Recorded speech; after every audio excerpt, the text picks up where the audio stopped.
everyone. Welcome to another edition of ESPN FC Live on this fine Friday. I would just like to preface that I absolutely begged to not do this chat, but here I am with Stevie Nicol in all his Liverpool red of all people to talk about Manchester United, Stevie, because what a week it has been for the Red Devils, as well as Ruben Amorim after that loss in the League Cup to Grimsby Town.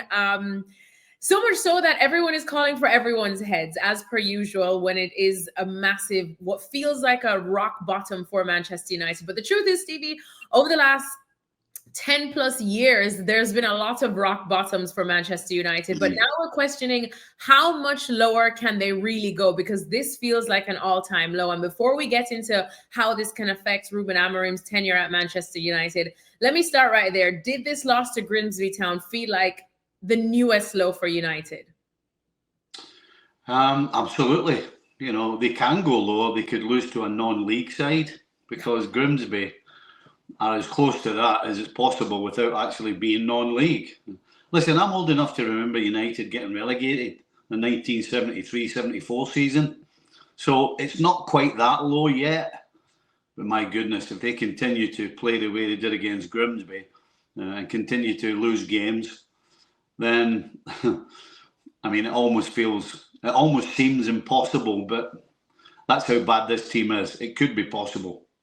You know, when we were on the show on ESPN FC, Mark Ogden, our colleague, came on and he said now, after looking at Grimsby, you just look at Manchester United and you feel like they can realistically lose to everyone or anyone as well. Do you feel like it's gotten to that point?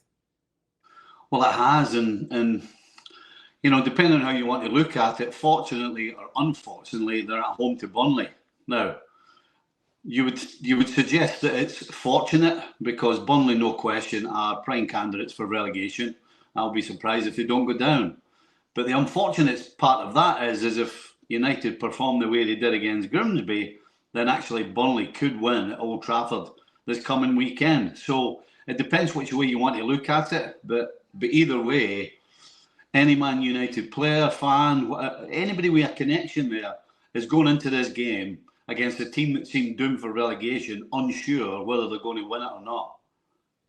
Well, one of the questions now that everybody is asking is Ruben Amorim still the right man for the job? Now, look, we know that the buck stops with the manager ultimately. However, we all can agree that Manchester United's problems, as deep as they are, don't really have much to do with Ruben Amorim, considering the problems now, but the real deep-rooted problems at Manchester United have existed, and we have seen them play out under a number of different managers, where we have talked about Man United hitting another rock bottom, Man United hitting another rock bottom. We've seen this happen for the last 10 years under different managers. Now, the thing with Ruben Amorim, which we've spoken about as well on the show, is just his inability to, or his unwillingness to change his tactics and be stubborn with them when clearly they're not working. So what do you make of that situation with Ruben Amorim?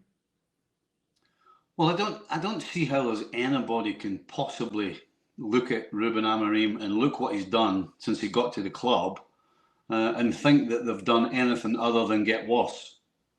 I mean, you know, those other managers you're talking about, you know, Mourinho and Moyes and Ten Hag, and this low makes those other supposed lows pretty high.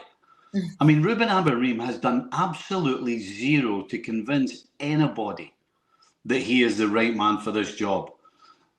I mean, you talk about the system.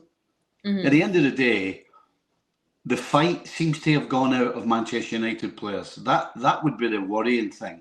And when that happens, there is absolutely no other way to go than to bring in a new coach, a new voice, something that will give the players a heartbeat again.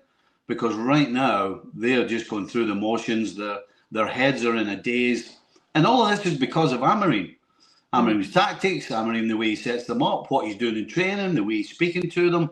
Because he clearly isn't doing, you know, a coach is supposed to put players in a position to succeed. That's part of your job. And the only thing you can say about Ruben Amorim is since he got to Manchester United, he's putting players in positions where they can't succeed. And so in a situation like that, there seems no possible way that a manager, having gotten the results that he has since he went there, can possibly stay. He can't possibly stay. I mean, we were talking at the end of last season that if they don't start well, then, maybe come Christmas, he'll lose his job. Right now, Christmas seems a million miles away for this guy. Mm-hmm. Well, that's interesting to say. What's also interesting is that he has made some comments recently that we've, of course, been picking apart with a fine-tooth comb. And he had an interesting comment where he said, look, straight up, sometimes I hate my players and sometimes I want to quit. Now, I'm of a different era, Stevie, I understand, where I kind of like when managers are very candid like this, when it shows they're real. It's not the typical robotic media-trained answers that you're getting where, look, we all know that he himself probably cannot find a justifiable excuse for what we saw against Grimsby Town. But what have you made of his recent comments? And are you of the same view that I am? Look, I guess we all like managers to be honest. But let me tell you, when you're the coach and you're in the firing line, you say as little as possible and say enough to get you out of there. That's what you do. I mean, Ruben Amorim, I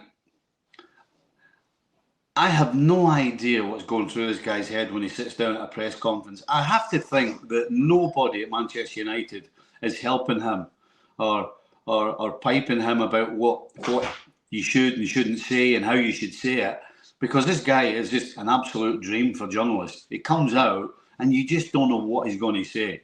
Sometimes it's honest and obvious. And when he's been really honest, you actually can understand what he's saying. But at other times, you can't understand what he's going on about. It's all higgledy-piggledy.